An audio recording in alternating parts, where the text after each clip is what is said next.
High বন্ধুরা, তোমরা সবাই কেমন আছো? আশা করছি সবাই ভালো আছো বা সবাই ভালো আছেন। তো আজকে আবারও নিয়ে চলে এসেছি একটি রান্না নিয়ে। তো আজকে যে রান্নাটা করব সেটার জন্য প্রথমেই আমরা নিয়ে নিয়েছি আলুগুলো একটু সরু সরু করে কেটেছি এবং নিয়ে নিয়েছি মাছের ডিম। এবং যেটা প্রতিবারই আমরা করি সেটার জন্য প্রথমেই চাপিয়ে নিয়েছি চুলোতে কড়াই এবং সাথে দিয়ে দিয়েছি সরষের তেল। এবার যখনই তেলটা একটু গরম হয়ে এসছে তখন আমরা দিয়ে দিয়েছি একটুখানি জিরে, গোটা জিরে এবং পেঁয়াজ কুচি। তো এবার আমাদের পেঁয়াজগুলিকে একদম লাল লাল করে ভেজে নিচ্ছি প্রথমেই। যতক্ষণ না লাল লাল হয়ে আসছে ততক্ষণ আমরা ভালোভাবে এটাকে নাড়তে থাকবো এবং আস্তে আস্তে আমরা পুরো রান্নাটিকে করব। তো অবশ্যই আপনারা রান্নাটি দিয়ে দেখুন এবং রান্না করবেন, জানাবেন যে কেমন লাগছে এবং আমাদের বাড়ির ফেসবুক পেজ ও ইউটিউব চ্যানেল দুটোকেই ফলো এবং সাবস্ক্রাইব করে রাখবেন।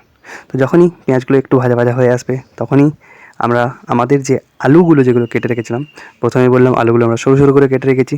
তো দেখতেই পাচ্ছেন আলু ভাজার মতো, আলু ভাজার থেকেও সরু করে রেখেছি। তো সেই আলুগুলোকে আমরা দিয়ে দিচ্ছি। তো আলুগুলো দিয়ে দেওয়ার পর আমরা একবার হালকা করে নেড়ে নেব। নেড়ে নেওয়ার পর আমরা দিয়ে দেবো মশলা। তো মশলার মধ্যে প্রথমে যেটা দিয়ে দিয়েছি নুন, হলুদ গুঁড়ো, জিরে গুঁড়ো এবং লঙ্কার গুঁড়ো। তো লঙ্কার গুঁড়ো একটু পরিমাণ মতো আমরা কম দেবো, কারণ পরে আরও দেবো কিছু জিনিস। তো আমাদের যখনই মশলা দেওয়া হয়ে যাবে তখনই আমরা ভালোভাবে এবারে মশলাটির সঙ্গে আলু এবং পেঁয়াজ যেটা আমরা আগে দিয়ে রেখেছিলাম সেটাকে মাখিয়ে নিচ্ছি। পুরোটাই মাখিয়ে নেব এবং হালকাভাবে এটাকে কষতে থাকবো। তারপরে বাকিটা আমরা দেখছি কী করে।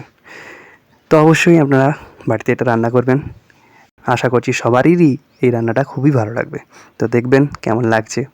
তো আমাদের দেখতেই পাচ্ছেন মশলা মাখানো বলতে গেলে প্রায় শেষের দিকে হয়ে এসছে। দেখতেই পাচ্ছেন পুরো মশলা মাখানো হয়ে গেছে, রঙ একটা আলাদা রকম চলে এসছে আলুর। তো আমাদের মশলা মাখানো হয়ে এসছে। তো কিছুক্ষণ আমরা এইভাবে নাড়তে থাকবো। যখনই দেখব হালকা ভাজা ভাজা হচ্ছে তখন আমরা দিয়ে দেবো একটু বেশি করে পানি। তো আমাদের যখনই দেখতে পাচ্ছেন যে হালকা ভাজা ভাজা হয়ে আসছে, একটা আওয়াজ দেখুন বুঝতে পারবেন, তখনই আমরা দিয়ে দিচ্ছি পানি। তো পানি আমরা বেশি দেবো না। তো আজকের যে রান্নাটা করব সেটা হালকা মাখো মাখো টাইপের। তো মাছের ডিম এবং আলু দুটোই আছে। তো বুঝতেই পারছেন মাখো মাখো মানে ডিম আলুর চচ্চড়ি। তো সেই ডিম আলুর চচ্চড়ি রান্না করছি আজকে আমরা। তো দেখতেই পাচ্ছেন পানি কতটা দিয়েছেন। তো পানি দেওয়ার পর আমরা ঢাকনা দিয়ে রেখে দেবো। তো বলেছিলাম যে পরে আরও কিছু দেবো। তো তার জন্য নিয়ে নিয়েছি টমেটো কুচি এবং কাঁচা লঙ্কা কুচি। তো যখনই ফুটতে শুরু করবে দেখতে পাবেন তখন ঢাকনা খুলে নিয়েছি আমরা এবং ঢাকনা খুলে নেওয়ার পর হালকা করে নেড়ে নিয়েছি এবং সাথে দিয়ে দিচ্ছি আমাদের টমেটো এবং কাঁচা লঙ্কা কুচি। দেওয়ার পর আমরা একবার নেড়ে নিচ্ছি। নেড়ে নেওয়ার পরই আমরা যে আমাদের ডিমগুলো আছে মাছের, সেই ডিমগুলোকে দিয়ে দেবো। ডিমগুলোকে প্রথমেই আমরা একটু ছোটো ছোটো করে পিস করে রেখেছিলাম, দেখতেই পাচ্ছেন। সেই ডিমগুলোকে আস্তে আস্তে আমরা দিয়ে দিচ্ছি। তো আমাদের ডিমগুলো দেওয়া বলতে গেলে হয়েই এসেছে, দেখতেই পাচ্ছেন। তো ডিমগুলো একটু আলাদা আলাদা করে রাখছি যাতে এক কাছে না হয়ে যায় এবং ভেঙে না যায়। তো আমাদের ডিম দেওয়া হয়ে গেছে। এবার আবারও সেই ঢাকনা দিয়ে কিছুক্ষণের জন্য রেখে দেবো। যখনই দেখব যে আবারও ফুটছে জোর তখন আমরা খুলে দেখব। দেখতেই পাচ্ছেন আমাদের ডিমগুলো কত সুন্দর হয়ে গেছে এবং রান্নার যে ঝোল হয়েছিল সেই ঝোলটা অনেকটা কমে গেছে। তো প্রথমেই বলেছিলাম যে আজকের চচ্চড়ি ডিম আলুর চচ্চড়ি রান্না করব। তো দেখতেই পাচ্ছেন হালকা মাখো মাখো টাইপের হয়ে আসছে, একদম মেরে দেবো না। তো দেখতেই পাচ্ছেন কত সুন্দর একটা রান্না আমার এখন থেকেই মুখে জল আসছে।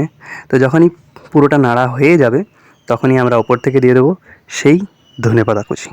তো ধনেপাতা কুচির স্বাদ এবং গন্ধ দুটোর জন্যই আমাদের দেওয়া হয়। তো ধনেপাতা কুচি দেওয়া হয়ে গেছে। এবারে আস্তে আস্তে আমরা ভালোভাবে এটাকে নেড়ে বসিয়ে দেবো। এমন করব না যাতে ডিমগুলো ভেঙে যায়। তো এবার শুধু ঢাকনা দিয়ে নামিয়ে নিলেই রান্না কমপ্লিট। তো অবশ্যই আপনারা বাড়িতে রান্না করবেন মাছের ডিম আলুর চচ্চড়ি এবং জানাবেন যে কেমন লাগছে। সাথে আমাদের বাড়ির ফেসবুক পেজ এবং ইউটিউব চ্যানেলকে ফলো সাবস্ক্রাইব করবেন। সাথে লাইক কমেন্ট শেয়ার অবশ্যই করবেন। ধন্যবাদ।